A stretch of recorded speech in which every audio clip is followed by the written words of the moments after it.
back with comedian David Boyle, and I'm quitting alcohol. I just rolled my eyes as I started saying that. That's how fucking into it I am today. I ate too much today. It was only like the other day I thought to myself, fuck, I've been good since I've been in India. My willpower is at insane levels. I can just deny myself anything. I've been eating clean, I've been eating sugar, blah, blah, blah, blah, fucking blah. It was all an illusion because I hadn't left the house in 2 months. It's very easy to deny yourself things you can't even get. But now everything is open, it's very hard to say no to everything.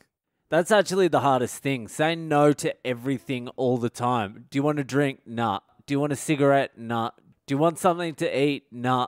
Do you want dessert? Nah. Do you want a tiny little slither of bread? Nah.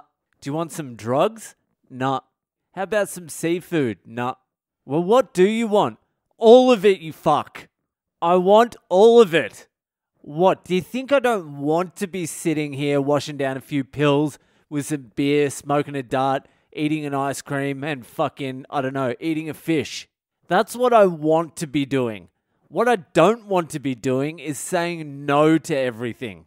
I don't want to be saying no all the time, and I haven't been lately. The last week, I haven't been saying no. I've barely said no, to be honest with you. I definitely didn't say no today. We went over to one of my wife's good friends' house for lunch today, and I get along with this guy great, so I'm happy to see him. And he just put on the fucking works. Well, he didn't put on the works. His cook put on the works because he's a rich cunt. He's a caste in India called the Madhvadis, I think it is. Madhvadi, something like that. And they are the business class. And do you know what they call themselves? The Jews of India. They're the Jews of India because they're really good at business and they all have a lot of money. So this cunt's house is like a 4-story fucking palace almost. It's such a big fucking house. But there's like 3 or 4 families living in it. They have a cook. I think they have 2 cooks actually. There's a nanny there. There's like 3 or 4 housemaids. They've got the works there. And he has the entire top floor of this like mansion, and it's just fucking awesome up there. I actually love going to his place. I used to love it a lot more when I was drinking as well because he always had piss in the house, and he's one of those guys that can always get dragged into a big bender. He's one of those guys where a bender is always on the cards, no matter what he's doing. If a bender's involved or there's a sign that someone wants to kick on and drink all night and day, he'll just shuffle some shit around, blow some shit off, and continue drinking. He's a mad cunt. I like him. But obviously I'm not drinking anymore, so it's just lunch. His place and hanging out with him actually does give me those vibes like, fuck, it would be good just to go on a bender right now. It's 1 p.m, the house is full of booze, everyone's keen, just crack a beer, throw it all away, and just go on a fucking tear. I was thinking that while I was there, but I was like, fuck, if that train leaves the station, there is no stopping it. I'd be dead in a gutter within 2 weeks. I've actually been thinking to myself, I wonder if I could have a drink or 2 and then stop. I mean, I know 100% I can't because I've tried it many, many times.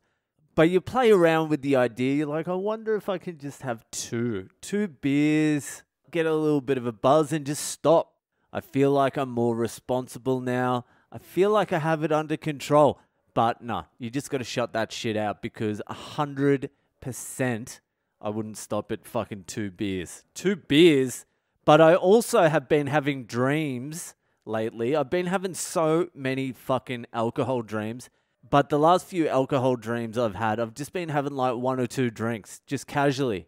Just sipping a scotch, having a chat with friends. And people are offering me more. I'm like, no, I'm all right with this one. I'm just going to sit on this one. So subconsciously, I don't have a drinking problem. It's only consciously I have a drinking problem. Anyway, the lunch was off its fucking head.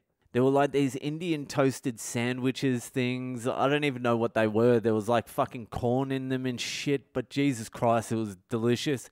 Then there was pani puri in a fish bowl and fucking that was great. And they had these little Mexican corn fucking, I don't know what it was, but everything was delicious.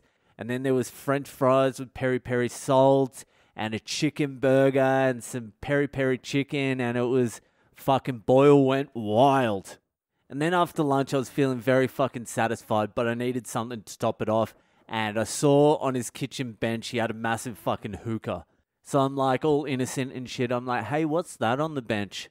He's like, oh, it's a hookah. Do you want some? I'm like, oh, what's a hookah? No, I was like, can we have some fucking hookah? So he cracked out the hookah and I started fucking smashing the hookah. Started sweating for some reason. It's getting real fucking hot here too.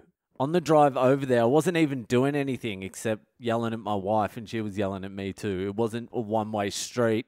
Seems like every time we hop in a car at the moment, it's just a fucking yelling match. I think it's because we don't fight in the house because her parents and shit are here. So as soon as we get in that car, it's just fucking on. But it wasn't like high-level yelling. It was like medium, and I was just covered in fucking sweat. I was drenched. It's the monsoon season now, so the humidity is fucking rocking and rolling. He actually had a friend over I'd never met before who was a doctor, and I actually got along really well with this dude for some reason. Normally in that situation where there's a new person that I don't know, I'm not normally a huge, talker. I always thought it was my fault that I wasn't holding up my end of the conversation in situations like that where you're meeting a new person. But I don't think it is my fault. Maybe it's my fault sometimes, but I'm going to blame it on the other person most of the time because I got along fine with this guy. This guy was interesting. He had some fucking cool shit to say. He's an ICU doctor. He's taken ivermectin. He didn't want to take the vaccine, but he was forced to because he's an ICU doctor. You're probably starting to realize why I got along pretty well with this guy. And the first thing he actually said to me, because we're all talking about COVID, and he was talking about how he had treated over 1,000 COVID patients over the last year and a bit. He was like, do you know what the biggest disease in the world is? He's like, fear. And I'm like, can I blow you, doctor? Because you're saying all the shit I'm saying. No one's listening to me. And the only difference between us is you went to medical school for 12 years and I started a podcast 2 and a bit years ago. That's really the only difference between us. But he was cool. Lunch was good. Hookah was good. And then I came home and ate 4 bananas and 2 mangoes. So, yeah, my willpower isn't as strong as I thought it was. The only reason I was staying strong is because I wasn't leaving the house. Don't lie to yourself. That's what I learnt today. Anyway, that's it for tonight. Enjoy the rest of your weekend and I'll see you the fuck later.